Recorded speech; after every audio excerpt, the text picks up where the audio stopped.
मुखर्जी, जहां हुए बलिदान मुखर्जी, वंदे वंदे वंदे, भारत माता की, भारत माता की। आज यहाँ पर आज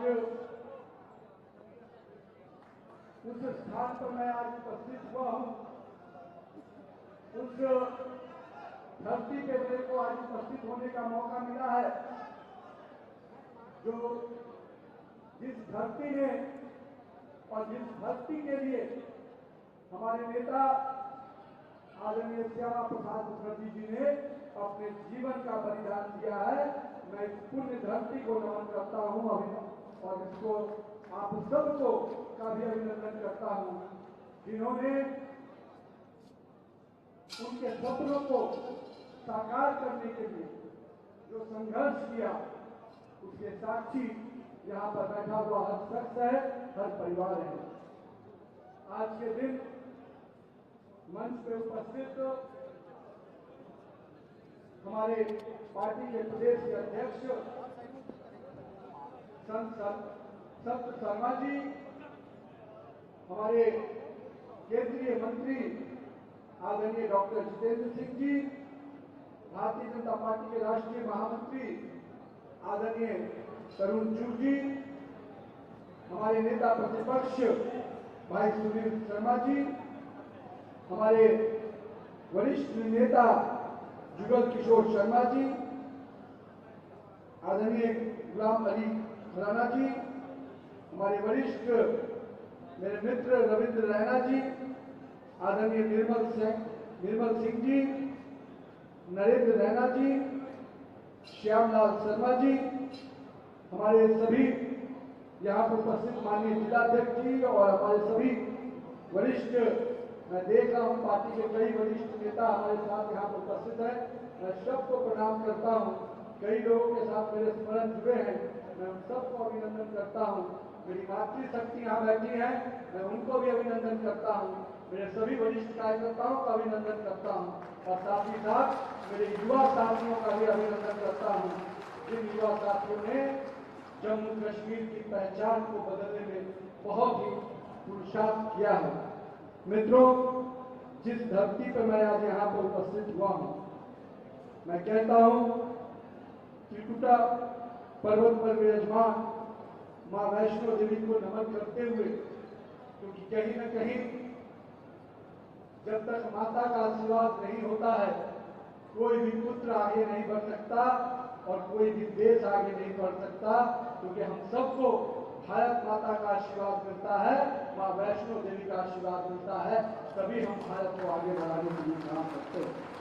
मैं नमन करता हूं रघुनाथ मंदिर जी के, जिसका निर्माण हमारे महाराजा गुलाब सिंह जी ने प्रारंभ किया, और हम कह सकते हैं कि उत्तर भारत में सबसे बड़े मंदिर परिसरों में से एक हमारा ये मंदिर निश्चित रूप से हमारे आस्था का और भक्ति का केंद्र बना है। मैं आज के दिन अपने बाबे वाली माता और पीर हो की पवित्र गुफा को भी नमन करता हूं और उनका आशीर्वाद देता हूं। आज के दिन मैं उन वीर सपूतों को भी याद करना चाहता हूं, अपने जनरल जोरावर सिंह जी को, जिन्होंने लद्दाख तक भारत का ध्वज लहराया पहुंचाया। मैं उनको भी आज ब्रिगेडियर राजेंद्र सिंह जी को भी याद करता हूं, जिन्होंने 1947 में अपने प्राणों की आहुति देकर इस कश्मीर और जम्मू की रक्षा की है। मैं उनका भी नमन करता हूं। आज मुझे डोगरा की धरती पे आने का मौका मिला है। ये बलिदान की धरती है और इसकी कहानी निश्चित रूप से हर जम्मू कश्मीर के युवाओं के जुबानी से हम देख सकते हैं। मित्रों, आज का दिन हम सबके लिए विशेष है। जनसंघ काल से लेकर हमारे राष्ट्रीय स्वयंसेवक संघ के प्रचारक के रूप में, और हम कह सकते हैं जिन्होंने हम सबको पथ प्रदर्शक के रूप में हमें प्रेरणा दी, और आज जब हम उनका 125वीं जयंती मनाने के लिए यहाँ पर उपस्थित हुए हैं। तो मैं यहाँ पर उपस्थित अपने सभी कार्यकर्ता वर्गों को और साथ ही साथ बड़ी संख्या में जो कार्यकर्ता पंडाल में बैठे हैं, मैं उनको भी नमन करता हूँ, उनका भी अभिनंदन करता हूँ। भारतीय जनता पार्टी का कार्यकर्ता जो सबसे निचले पैदान पर ही बैठा रहता है, वो भी उतना ही महत्वपूर्ण होता है जो मंच पे बैठा हुआ कार्यकर्ता। मैं मानता हूँ हमें ताकत मिलती है अपने उन कार्यकर्ताओं से जो अंतिम बूथ पर बैठकर भी, अंतिम पैदान पर बैठकर भी भाजपा के कमल को खिलाने का संकल्प को पूरा करने का काम करता है। मित्रों, आज का दिन हम सब कार्यकर्ताओं के लिए, और मैं कहता हूं कि इस पूरे जम्मू कश्मीर के लिए विशेष दिन है। मुझे मालूम है यहाँ के लोग किस प्रकार से आज के दिन को अलग अलग तरीके से उत्साह के साथ मनाते हैं। मित्रों, जिस शख्स ने, हमारे श्रद्धेय श्यामा प्रसाद मुखर्जी जी ने अपने बलिदान को, अपने जीवन की आहुति दी, उनका आज जन्मदिन है और उनकी जयंती को हम इस रूप में मनाना चाहते हैं कि उनके संघर्षों को याद करना चाहिए। इस जम्मू कश्मीर में जो उन्होंने सपना देखा, उस सपनों को साकार करने वाला काम किसी ने किया तो भारतीय जनता पार्टी का कार्यकर्ताओं ने किया है। मित्रों, इसलिए मैं कहता हूं, हमारे नेता माननीय प्रधानमंत्री नरेंद्र मोदी जी ने जो सपना श्यामा प्रसाद मुखर्जी जी ने देखा था कि इस एक देश में एक विधान होगा, एक प्रधान होगा और एक निशान होगा, आज इस सपने को पूरा किया हमारे नेता माननीय प्रधानमंत्री नरेंद्र मोदी जी ने। साथियों, इतिहास के पन्नों में कई कहानियां छिपी हैं, कई लोगों के अपने अपने स्मरण हैं, पर मेरे भी अपने स्मरण हैं। मुझे याद है जब 2011 में राष्ट्रीय एकता यात्रा के माध्यम से मुझे भी जम्मू कश्मीर में तिरंगा फहराने के लिए उस युवा मोर्चा के टीम के साथ आने का मौका मिला था। मैं उस समय युवा मोर्चा का राष्ट्रीय महामंत्री था, हमारे अध्यक्ष अनुराग ठाकुर जी हुआ करते थे और हम लोगों ने संकल्प लिया था कि उस कलकत्ता से कश्मीर की यात्रा करेंगे जहां पर श्यामा प्रसाद मुखर्जी जी का जन्म हुआ था और जहां पर उन्होंने बलिदान दिया था। मुझे याद है कि 2011 की जब उस यात्रा को लेकर हम लोग निकले थे तो देश भर में कांग्रेस की सरकारों को बेचैनी हो गई थी। कांग्रेस के नेता पूरी तरह से कह सकते हैं बौखला गए थे। उनको डर था ये बड़ा यात्रा जम्मू कश्मीर के लिए बड़ा संदेश लेके आने वाला है।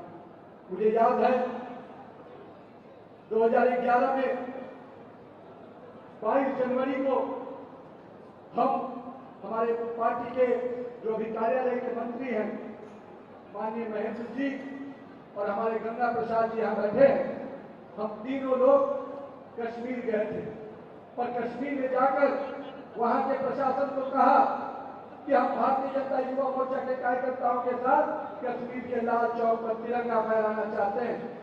मैं आज आपके सामने उस विषय को इसलिए रख रहा हूं मित्रों, वो कहानी, वो स्मरण निश्चित रूप से आज की पीढ़ी को और मुझे तो लगता है कि आज के जम्मू कश्मीर के लोगों को जरूर जानने का अधिकार है। मैं उस समय नहीं था जब श्यामा प्रसाद मुखर्जी जी ने बलिदान दिया। 1953 में जब उनकी आहुति हुई, हम लोगों ने उनके संघर्षों को बाद में जाना। हमने बाद में देखा कि 50-60 साल पहले, 70 साल पहले जिस व्यक्ति ने जो संकल्प लिया था, जो सपना देखा था, उसकी वास्तविक स्थिति क्या थी। मुझे बात, जब मैं वहां के प्रशासन के लोगों से मिलने के लिए गया तो उन्होंने कहा था कि कश्मीर की घाटी में अगर तिरंगा लहरेगा तो कश्मीर का अमन चैन खत्म हो जाएगा। ये वो समय था जब दिल्ली में कांग्रेस की हुकूमत काम करती थी, कांग्रेस के लोग सत्ता में बैठे हुए थे।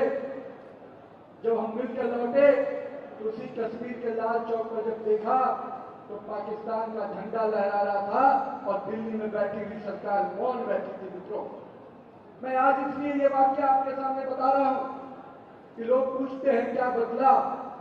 मैं कहता हूं मेरे भारत में बहुत कुछ बदल गया। जिनके चश्मे में अभी देखने की क्षमता नहीं बची हो, वही इस बदले में भारत को नहीं देख पाते। 2011 का वो स्मरण और 2014 में जब देश के प्रधानमंत्री नरेंद्र मोदी जी बने तो वही कश्मीर का लाल चौक तिरंगे से लहराया हुआ नजर आता है। ये बदला है जम्मू कश्मीर का माहौल। मैं इसलिए इस बात की चर्चा कर रहा हूं। मैं उस समय जम्मू कश्मीर में था, किस प्रकार से यहाँ की सरकार उस समय और दिल्ली में बैठी हुई सरकार ने हमें तिरंगा फहराने के लिए, रोकने के लिए कर्फ्यू तक लगा दिया गया था। मुझे एक घटना और बताने का इच्छा है आप सबों के बीच में। मैंने उस कालखंड में देखा कि जब भारत में तिरंगा लेकर कश्मीर में कोई व्यक्ति जाता था तो एयरपोर्ट पर उसके ब्रीफकेस की चेकिंग होती थी कि कहीं भारत का तिरंगा कोई लेके आ जाएगा तो कहीं न कहीं कश्मीर में शांति भंग हो जाएगी। हम लोगों ने उस समय जम्मू में पेपर छपता था, जम्मू के पेपर के थाक के बंडल में डालकर हम लोगों ने भारत का तिरंगा कश्मीर तक भेजने का काम किया था। ये वो समय था जब दिल्ली में कांग्रेस की हुकूमत और यहाँ की सरकार बैठी थी। जब 2019 में माननीय प्रधानमंत्री जी ने 370 धारा को समाप्त किया और 35A को समाप्त किया तो मैं कहता हूं कि जम्मू कश्मीर के लोगों को असली आजादी 2019 में और श्यामा प्रसाद मुखर्जी जी का जो सपना था उस सपने को पूरा करने का माननीय प्रधानमंत्री नरेंद्र मोदी जी ने किया, जो भारतीय जनता पार्टी का एक कार्यकर्ता का संकल्प पूरा होने वाली बात है। मित्रों, आज हम जब श्यामा प्रसाद मुखर्जी जी की आहुति को याद कर रहे हैं, मुझे मालूम है यहाँ पर बैठे हुए कई लोगों के अलग अलग स्मरण होंगे। उसके पहले हमारे पूर्व के पार्टी के राष्ट्रीय अध्यक्ष माननीय मुरली मनोहर जोशी जी ने भी यात्रा निकाली, संघर्ष किया। हमारे अभी के प्रधानमंत्री माननीय नरेंद्र मोदी जी उस समय उस यात्रा के महासचिव के रूप में, उस यात्रा के कार्यकर्ता के रूप में भाग लिए। उन्होंने भी संकल्प किया था कि मुझे कश्मीर के घाटियों में, कश्मीर के वादियों में, जम्मू कश्मीर में भारत के तिरंगे को फख्र से लहराना है। और आज मुझे बड़ी खुशी है कि जब हम उनके 125वीं जयंती मना रहे हैं तो उनका जन्म स्थान पर भी भारत का तिरंगा गर्व से लहरा रहा है और भाजपा का भगवा पूरी तरह से पश्चिम बंगाल में भाजपा की जीत के रूप में। पश्चिम बंगाल में भी मित्रों जिस प्रकार से संघर्ष हुआ, पश्चिम बंगाल में भी जिस प्रकार से लोग कहते थे कि भारतीय जनता पार्टी बाहर की पार्टी है, अरे जिस भारतीय जनता पार्टी का संस्थापक सदस्य का जन्म स्थान कलकत्ता था उसको भी हमने भगवामय किया। भारतीय जनता पार्टी का कमल का निशान आज वहां पूरी तरह से गर्व के साथ आगे बढ़ रहा है और विकास के पैमाने को आगे बढ़ा रहा है। लेकिन मित्रों, जम्मू कश्मीर के लोगों ने भी बहुत संघर्ष किया है। मैं आज जब उसके पहले भी कई बार यहाँ पे आता था, कार्यकर्ताओं के जो संघर्ष थे, मैं आज उस संघर्ष को भी नमन करता हूँ। हमारे कार्यकर्ताओं ने चाहे कश्मीर की वादियों से लेकर जम्मू तक काफी लंबे समय तक संघर्ष किया है, परिश्रम किया। लेकिन मुझे इस बात की खुशी है कि जो सपना और जो संघर्ष आपने किया उसको हमारे नेता और आपके नेता माननीय प्रधानमंत्री नरेंद्र मोदी जी ने पूरा किया। मित्रों, आज जब हम कांग्रेस के कुकर्म को देखते हैं, कांग्रेस की नाकामी को देखते हैं तो लगता है कि आज अगर भारतीय जनता पार्टी की सरकार दिल्ली में नहीं बैठी होती तो आज भी जम्मू कश्मीर का युवा स्टोन पेटर्स के रूप में जाना जाता, रणजी विजेता के रूप में नहीं जाना जाता। आज पूरे देश में भारत के युवाओं की चर्चा होती है, पूरे विश्व में भारत के युवाओं की चर्चा होती है। मुझे याद है 2014 के पहले कश्मीर के युवाओं को लोग कहते थे कि ये स्टोन पेटर्स है। लेकिन मुझे बड़ी खुशी हुई जब क्रिकेट के मैच में, क्रिकेट के मैदान में जम्मू कश्मीर के युवाओं ने अपना दमखम दिखाया और एक रणजी विजेता के रूप में पूरे जम्मू कश्मीर का सम्मान बढ़ाया। ये माननीय प्रधानमंत्री जी का उस सपना है जो उन्होंने खेलों को बढ़ावा दिया और खेल के साथ शांति और सौहार्द को भी आगे बढ़ाया। मैं मानता हूं कि अगर आज हम श्यामा प्रसाद मुखर्जी जी के उस जयंती को मना रहे हैं जो 125वीं जयंती है, मैं मानता हूं कि उन्होंने जिस कम आयु में, हम युवाओं को आज भी प्रेरणा लेनी चाहिए उनके कार्यशैली, मात्र 33 वर्ष की आयु में वो कलकत्ता विश्वविद्यालय के कुलपति बने। और मुझे आज बताते हुए खुशी है कि पहली जब 1937 में गुरुदेव रविन्द्रनाथ टैगोर जी ने कलकत्ता विश्वविद्यालय में पहली बार जब बंगाल के विषय को लेकर पहली बार अंग्रेजी से बाहर जाकर बंगाल के भाषा में, बंगाली भाषा में वहां पर संबोधित किया था, तो वो भी अधिकार उनको इसलिए मिल पाया था क्योंकि उस समय के कुलपति श्यामा प्रसाद मुखर्जी जी के रूप में वहां पर थे मित्रों। और मैं मानता हूं कि अपनी मातृभाषा का, अपनी मातृभूमि का सम्मान करने का काम हमारे नेता आदरणीय श्यामा प्रसाद मुखर्जी जी शुरू से उसको अपना संकल्प लेके किया। वो अपने जब उन्होंने इस देश में पहली बार सरकार बनी और देश में उनको देश के औद्योगिक मंत्री के रूप में उनकी पहली नियुक्ति हुई थी, उस समय भी उन्होंने देश को पहला उद्योग देने का काम, पहला अधिकार देने का काम उन्होंने किया था। और मुझे याद है आज मुझे जब यहाँ के लोगों ने चर्चा कर रहे थे और श्यामा प्रसाद मुखर्जी के जीवन के बारे में बता रहे थे, तो मुझे ये बात जानकर खुशी हुई कि चित्तरंजन लोकोमोटिव कारखाना, सिंदरी का खाद कारखाना या हिंदुस्तान एयरक्राफ्ट फैक्ट्री जैसे उद्योगों को सबसे पहले स्थापित करने का काम हमारे नेता श्यामा प्रसाद मुखर्जी जी ने किया। आप सोच सकते हैं 1950 में भी हमारे नेता की यह सोच थी कि हमको जहां औद्योगिक विकास करना है वहीं अपनी विरासत को, अपनी संस्कृति को भी बचा कर आगे बढ़ना है। और मैं कह सकता हूं कि मेक इन इंडिया जिसकी चर्चा माननीय प्रधानमंत्री जी आज लगातार हर युवाओं के लिए करते हैं, उनको आगे बढ़ाने का काम करते हैं मेक इन इंडिया के इस योजना के माध्यम से, उस मेक इन इंडिया का भी कल्पना श्यामा प्रसाद मुखर्जी जी ने 1948 में अपने वक्तव्य में किया था। मैं मानता हूं कि इस देश को श्यामा प्रसाद मुखर्जी जैसा ऐसा विचारक मिला जिन्होंने एक भारत और श्रेष्ठ भारत की कल्पना की। और हम कह सकते हैं जिस समय हम जम्मू कश्मीर के उनके बलिदान को याद कर रहे हैं, मुझे आज आपको ये भी बताते हुए खुशी हो रही है कि अगर बंगाल को भी किसी ने पश्चिम बंगाल को बचाने का काम किया तो हमारे नेता श्यामा प्रसाद मुखर्जी जी ने किया, नहीं तो कांग्रेस के लोगों ने तो उस समय पश्चिम बंगाल को बांग्लादेश के साथ जोड़ने का काम किया। मैं आज इसलिए ये बात बता रहा हूं मित्रों, ये ऐसी उनके जीवन के ऐसे परिचय हैं जिसको आज के युवा को, आज के पीढ़ी को जरूर जानना चाहिए। लेकिन मित्रों, जहां एक ओर उनके संघर्ष, उनके बलिदान को हम याद कर रहे हैं, वहीं दूसरी ओर हम सबको इस बात की प्रेरणा लेनी है, इस बात का संकल्प लेना है कि आने वाले समय में जम्मू कश्मीर को हम किस ओर लेके जाना चाहते हैं। मुझे मालूम है जम्मू में लगातार हमें समर्थन मिलता है, लगातार लोगों का आशीर्वाद मिलता है, लेकिन हमें मालूम है कि जम्मू कश्मीर में अभी भी हमारे संघर्ष और संकल्प का दौर बाकी है मित्रों। माननीय प्रधानमंत्री नरेंद्र मोदी जी के नेतृत्व में जिस प्रकार से पूरे देश के विकास के पैमाने में हम आगे बढ़ रहे हैं, आज इस देश में 25 करोड़ गरीबों को अगर गरीबी रेखा से बाहर लेकर हम आ पाए हैं तो निश्चित रूप से उसमें जम्मू कश्मीर का भी बहुत सारा परिवार जुड़ा है। एक समय था इस 370 धारा के ऐसी व्यवस्था पैदा की गई थी कि उस व्यवस्था से यहाँ के लोगों का भला नहीं हो रहा था, यहाँ के लोगों को विकास नहीं मिल रहा था। लेकिन माननीय प्रधानमंत्री नरेंद्र मोदी जी ने विकास के कई नए पैमाने बनाए और आज जम्मू कश्मीर विकास के पैमाने में अग्रणी राज्यों की भूमिका में आगे आ रहा है। हम चाहते हैं कि जम्मू कश्मीर की माताएं बहनें सुरक्षित और व्यवस्थित जीवन के लिए आगे बढ़े। हम चाहते हैं कि जम्मू कश्मीर का युवा निश्चित रूप से रोजगार देने वाला ही नहीं, रोजगार लेने वाला ही नहीं, रोजगार देने वाला बनकर उभरे। हम आज युवाओं से आह्वान करने आए हैं मित्रों, जहां हमें जम्मू कश्मीर के मिट्टी को, जम्मू कश्मीर की माटी को सुरक्षित रखना है और उस सपने को साकार करना है जिस सपने को हमारे नेता श्यामा प्रसाद मुखर्जी जी ने देखा था। मैं कह सकता हूं कि उनके आज बलिदान के विषय को एक एक युवाओं को सीखने की आवश्यकता है कि उन्होंने अपने जीवन काल में किस प्रकार का संघर्ष किया।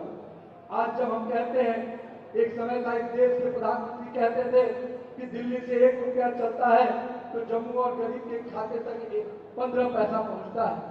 पर मुझे आज गर्व है कि देश के प्रधानमंत्री माननीय प्रधानमंत्री नरेंद्र मोदी जी ने ऐसी व्यवस्था लागू की कि आज दिल्ली से 1 रुपया चलता है तो गरीब के खाते में 1 रुपया पहुंचता है। 91 लाख करोड़ रुपया से अधिक की राशि डायरेक्ट बेनिफिट ट्रांसफर के माध्यम से घर घर तक पहुंचाने का, गरीबों के खाते में पहुंचाने का हमारे नेता नरेंद्र मोदी जी कर रहे हैं। आज हम अगर जब इस आंकड़े को देखते हैं तो मुझे इस बात की खुशी होती है कि आज जब गरीब परिवार के बारे में लोग केवल राजनीति के शब्दों में प्रयोग करते थे, पर माननीय प्रधानमंत्री जी ने कहा कि आज देश में केवल 4 जातियां हैं, गरीब, युवा, किसान और महिला। और इन वर्गों को उन्होंने जिस प्रकार से आगे बढ़ाने का काम किया है, आज अगर हम 3 करोड़ लखपति दीदी बहनों की बात करते हैं, आज हम आयुष्मान भारत की बात करते हैं, हम प्रधानमंत्री आवास योजना में गरीबों को आवास देने की बात करते हैं, तो हम स्पष्ट रूप से बताते हैं कि हमारा उद्देश्य अंतिम व्यक्ति तक विकास की योजनाओं को पहुंचाने का है। मुझे याद है माननीय प्रधानमंत्री नरेंद्र मोदी जी जब पहली बार प्रधानमंत्री बने और दिवाली का समय आया तो दिवाली का समय उन्होंने सैनिकों के साथ इन्हीं कश्मीर की वादियों में बिताने का काम किया। मैं इसलिए आज इस बात का जिक्र कर रहा हूं, पहले लोग दिल्ली में सरकार में बैठते थे, दिल्ली में प्रधानमंत्री बनकर दिल्ली तक ही महफूज रहते थे, पर आज हमारे देश के प्रधानमंत्री हर राज्य के विकास की चिंता करते हैं और उस राज्य में जाकर विकास की योजनाओं को आगे बढ़ाते हैं। इस देश में नॉर्थ ईस्ट की चर्चा एक अलग ही तरीके से होती थी, पर मैं आज कश्मीर के लोगों को, जम्मू के लोगों को बताना चाहता हूं कि माननीय प्रधानमंत्री जी के नेतृत्व में जहां जम्मू कश्मीर विकास के पैमाने पे आगे बढ़ रहा है, वहीं नॉर्थ ईस्ट की भी राज्य आज विकास के पट्टी पर लगातार आगे बढ़ रहे हैं। ये हमारी सोच है। हम केवल केंद्र की राजधानी को ही नहीं, हम देश की राजधानी को ही नहीं विकसित करते, हम विकास की योजनाओं को अंतिम व्यक्ति तक पहुंचाने का काम करते। इस देश में एक समय सोच था, सरकारें कहती थी कि सीमाओं में पड़ने वाले गांव हमारे अंतिम गांव हैं और अंतिम गांव की सुरक्षा के प्रति, उनके विकास के प्रति कोई चिंता नहीं होती थी। पर माननीय प्रधानमंत्री नरेंद्र मोदी जी ने उस सोच को बदल के रख दिया। मित्रों, उन्होंने कहा कि देश की सीमाओं में पड़ने वाले गांव हमारे प्रथम गांव हैं और उन गांव का विकास और उनकी सुरक्षा देश की सबसे पहली जवाबदेही है। मैं मानता हूं कि यह संदेश उन गांव में, सीमाओं पर रहने वाले लोगों को निश्चित रूप से ताकत देता है और इस बात के लिए प्रेरित करता है कि दिल्ली में बैठा हुआ देश का प्रधानमंत्री अंतिम व्यक्ति तक, अंतिम गांव तक के लोगों की चिंता करता है। मित्रों, ये बदलाव मित्रों ऐसे ही नहीं आया है। इस बदलाव के लिए आपने लंबा संघर्ष किया है। देश के लोगों ने माननीय प्रधानमंत्री नरेंद्र मोदी जी को अगर आशीर्वाद दिया, हमें याद होना चाहिए 2012 और 2013 का समय, जिस समय सरकारें चलती थी और देश के लोगों को केवल इस रूप में देखा जाता था कि भारत के लोगों के बीच में केवल अराजकता है, भ्रष्टाचार है। हम जब देश के दूसरे भागों में जाते थे तो विकास की चर्चा कम होती थी और अराजकता और भ्रष्टाचार की चर्चा होती थी। माननीय प्रधानमंत्री नरेंद्र मोदी जी ने स्पष्ट रूप से कहा कि हम देश में अगर विकास की बात करेंगे तो हम भ्रष्टाचार को जीरो टॉलरेंस की नीति से अपनाएंगे। और मैं कह सकता हूँ जम्मू कश्मीर के भी लोगों को भी उन्होंने विकास के पैमाने पर अगर जोड़ा तो उसका बहुत बड़ा लाभ जम्मू कश्मीर के एक गरीब परिवार को मिला है।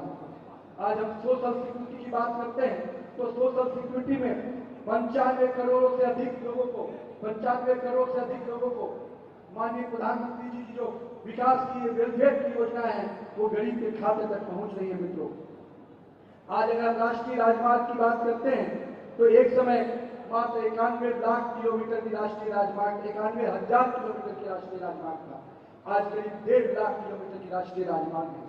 अगर आज हम हवाई अड्डे की बात करते हैं तो मात्र 74 हवाई अड्डे होते थे, आज देश में 160 हवाई अड्डे हैं। हम मोबाइल नेटवर्क से, मोबाइल के मैन्युफैक्चरिंग में पूरे विश्व में अब दूसरे नंबर पे आ गए हैं। एक समय किसी देश के बारे में कहा जाता था कि ये देश मैन पावर है, यहाँ पर लोग एक मैन पावर के रिसोर्स के रूप में देखा जाता था। माननीय प्रधानमंत्री जी ने उस सपने को भी बदला, उस सोच को बदला और मैं कह सकता हूं कि आज भारत मैन पावर नहीं, मैन्युफैक्चरिंग पावर बनकर उभर रहा है। मैं आज के दिन जम्मू कश्मीर को इस बात के लिए विश्वास दिलाने आया हूं कि दिल्ली में जो बैठी हुई सरकार है उसका आज भी वही संकल्प है कि हम जम्मू कश्मीर के विकास के प्रति संकल्पित हैं। हमें मालूम है कि जिस प्रकार से यहाँ की सरकार का नीतियां आज भी वो दोहरी नीति के साथ काम करते हैं, जम्मू के प्रति उनकी सोच और कश्मीर के प्रति उनकी सोच दोहरी रहती है। लेकिन मुझे मालूम है भारतीय जनता पार्टी का कार्यकर्ता श्यामा प्रसाद मुखर्जी के प्रेरणा से काम करता है। उस कश्मीर के वादियों में भी भाजपा का कमल आज नहीं तो कल खिलेगा और निश्चित रूप से कश्मीर और जम्मू पूरी तरह से भाजपा मय बनेगा। हमारे संघर्ष अभी भी है, लेकिन हम अपने वहां के लोगों को भी स्पष्ट रूप से कहना चाहते हैं, हमने कभी उस आईने से नहीं देखा कि विकास की किरणें किस गरीब के खाते में पहुंचती हैं। हमने इस आईने से देखा कि जो भी गरीब है वो भारत का व्यक्ति है, उसके विकास की चिंता हमें करें। हमने धर्म के आईने से लोगों को नहीं देखा है, हमने विकास के पैमाने पर एक व्यक्ति को जोड़ने का काम किया। अगर आज हमने ट्रिपल तलाक को खत्म किया तो मैं मानता हूं कि मुस्लिम बहनों को एक स्वावलंबी और सुरक्षित जीवन देने का काम हमने किया है।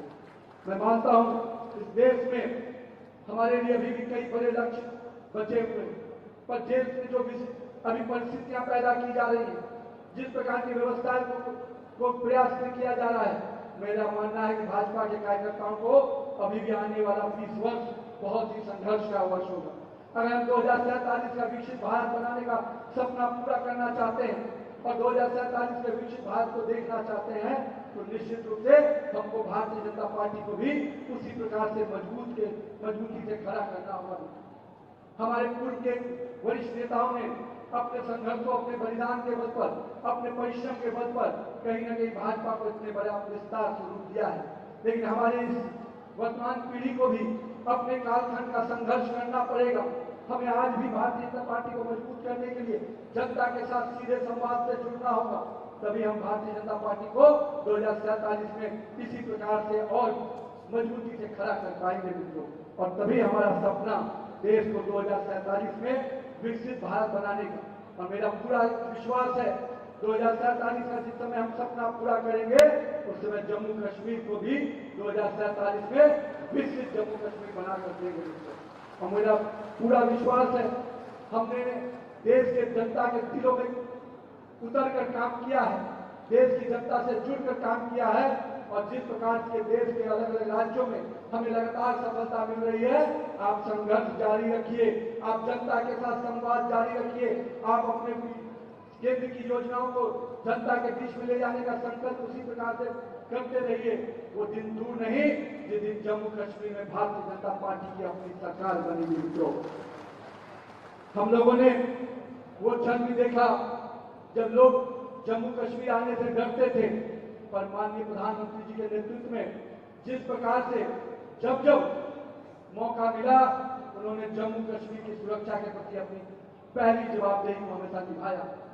हमारे इन्हीं वादियों में कुछ दिन पहले लोगों ने हमारी माता बहनों के सिंदूर उजाड़ने का काम किया था, लेकिन माननीय प्रधानमंत्री नरेंद्र मोदी जी ने स्पष्ट किया कि ये वो पुराना वाला भारत नहीं, ये वो भारत नहीं जिसके सैनिकों के सरकार दिए जाते थे और दिल्ली में बैठी हुई सरकार मौन रहती थी।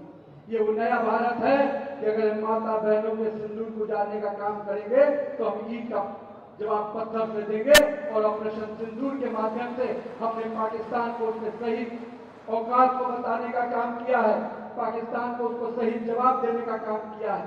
मित्रों, हमारे लिए एक नागरिक की सुरक्षा सबसे पहली सुरक्षा है। हमारे लिए एक नागरिक बहुत उतना महत्वपूर्ण है जितना इस देश का 1000 और देश का हर नागरिक है। हम उस नागरिकों के प्रति पूरी तरह से जवाबदेह हैं और उनकी सुरक्षा के प्रति हमारी संकल्प है। जब जब इस देश में नापाक इरादे से लोगों ने देखने का काम किया, दिल्ली में बैठी हुई नरेंद्र मोदी की सरकार ने उसको करारा जवाब देने का काम किया है। मित्रों, हम आज स्पष्ट कहना चाहते हैं कि जनसंघ काल में जिस दीपक को श्यामा प्रसाद मुखर्जी जी ने जलाया था वो दीपक विकास का था, विश्वास का था, सबको साथ लेके चलने वाला था। आज हम कह सकते हैं कि हमारे प्रधानमंत्री नरेंद्र मोदी जी उस मूल मंत्र के साथ काम करते हैं जिसमें सबका साथ, सबका विकास, सबका विश्वास और सबका प्रयास छिपा। और मैं आज जम्मू कश्मीर के लोगों को स्पष्ट रूप से आह्वान करना चाहता हूं कि नरेंद्र मोदी के नेतृत्व में हम जम्मू कश्मीर के सुरक्षा के प्रति, जम्मू कश्मीर के विकास के प्रति और जम्मू कश्मीर के विरासत को आगे बढ़ाने के प्रति पूरी तरह से संकल्पित है, और हम जम्मू कश्मीर को भारत का अभिन्न अंग मानते हैं। और अब इससे कोई भी व्यक्ति, अभी मुझे मालूम हो रहा था कुछ दिन पहले कांग्रेस के नेता कुछ बयान दे रहे थे, पर मैं इतना स्पष्ट कहना चाहता हूं कांग्रेस के दिन अब आने वाले नहीं मित्रों। जम्मू कश्मीर में 370 धारा हमेशा के लिए समाप्त हो चुका है। कोई अब इसको दोबारा जीवन देने का प्रयास नहीं कर सकता। हमारे गृह मंत्री अमित शाह जी ने जिस प्रकार से स्पष्टता के साथ कहा था कि जम्मू कश्मीर हमारा है, उसके लिए कतरा कतरा खून भी बहाना पड़े तो हम उससे पीछे नहीं हटेंगे मित्रों। हमारे नेताओं का ये संकल्प है और संकल्प को निश्चित रूप से हमारे कार्यकर्ता संघर्ष के साथ पूरा करते हैं। और मैं मानता हूं आज जम्मू कश्मीर की वादियों में हमारे जिस प्रकार से देश के अलग अलग भागों से लोग पर्यटन आ रहे हैं, यहाँ के पर्यटन के उद्योग को फिर से वो बढ़ोतरी मिल रही है, उनका मनोबल बढ़ रहा है। मैं मानता हूं कि जम्मू कश्मीर के युवाओं को रोजगार के नए अवसर मिलते हैं और आज के दिन पर्यटन अपने आप में एक बड़ा उद्योग है और जिस उद्योग को अगर किसी से ताकत मिलती है तो लोगों की सुरक्षा से ताकत मिलती है। मुझे मालूम है ये उद्योग कई राज्यों के इकोनॉमी को बढ़ाने का काम करता है और जम्मू कश्मीर के लोगों को भी संबल प्रदान कर रहा है। मित्रों, आज 125वीं जयंती के दिन जिस प्रकार से बड़ी संख्या में आप जुटे हैं, मैं आज सबको श्यामा प्रसाद मुखर्जी जी के जयंती के अवसर पर इस संकल्प के साथ आपको आगे के लिए हम सबको इनको बढ़ना है कि जो सपना, जो विश्वास उन्होंने संगठन के रूप में भारतीय जनता पार्टी या जनसंघ की स्थापना से किया था, भारतीय जनता पार्टी उस विश्वास के साथ काम कर रही है। हमारे नेता जहाँ एक भारत श्रेष्ठ भारत की कल्पना को आप आगे बढ़ा रहे हैं, हमारे दीनदयाल उपाध्याय के अंत्योदय के सपने को आगे बढ़ा रहे हैं और श्रद्धेय अटल बिहारी वाजपेयी के सुशासन की सरकार के मॉडल को आगे बढ़ा रहे हैं। मैं कह सकता हूँ माननीय प्रधानमंत्री नरेंद्र मोदी जी एक भारत श्रेष्ठ भारत, अंत्योदय और सुशासन, इन तीनों के मूल मंत्र को आत्मसात करते हुए विकसित भारत का 2047 का सपने की ओर भारत को लेकर चल रहे हैं और वो सपना निश्चित रूप से श्यामा प्रसाद मुखर्जी के सपनों को साकार करने वाला होगा। मैं आज के दिन अपने उन सभी वरिष्ठ कार्यकर्ताओं का अभिनंदन करता हूं जिन्होंने उस कालखंड में काम किया। जब श्यामा प्रसाद मुखर्जी जी के साथ कई लोगों ने अपने यहाँ पर संघर्ष किया, मैं उन लोगों को आज याद करना चाहता हूँ, उनको नमन करता हूँ और कहीं न कहीं उनको संकल्पित करता हूँ आज की युवा पीढ़ी को कि हमें अपने कालखंड का संघर्ष करना है और वैसा भारत बनाना है जिसका सपना श्यामा प्रसाद मुखर्जी जी, दीनदयाल उपाध्याय जी और श्रद्धेय अटल बिहारी वाजपेयी ने देखा है। आइए हम सबको मिलकर जम्मू कश्मीर को सुरक्षित, विकसित और विरासत वाली राजनीति में लेकर आगे बढ़े। बहुत बहुत धन्यवाद। आप सबका अभिनंदन करते हुए मैं अपनी बातों को समाप्त करता हूँ। बोलिए भारत माता की, भारत माता की, भारत माता की। जहाँ हुए बलिदान मुखर्जी, जहाँ हुए बलिदान मुखर्जी, जो कश्मीर हमारा है, जो कश्मीर हमारा है, ये सपना भी पूरा होगा मित्रों। बहुत बहुत धन्यवाद। मैं प्रेरित करूंगा एलओपी साहब को, सुनील शर्मा जी से निवेदन है कि वो मंच पर आए और सबका धन्यवाद करें।